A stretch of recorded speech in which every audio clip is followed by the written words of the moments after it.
ఇక రాంచీ టెస్టుపై పట్టు బిగించింది టీమిండియా. 4వ రోజు ఓపెనర్లు రోహిత్ శర్మ, జైస్వాల్ బ్యాటింగ్ కు దిగారు.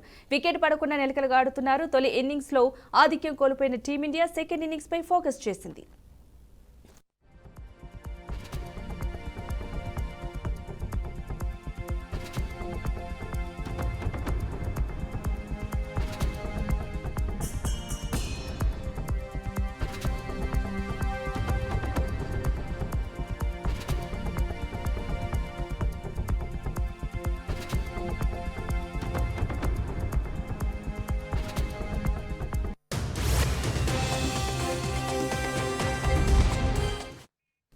ఇక అనంతరం రెండో ఇన్నింగ్స్ మొదలుపెట్టిన భారత్ జట్టు 3వ రోజు ఆట ముగిసే సమయానికి వికెట్ నష్టపోకుండా 40 పరుగులు చేసింది.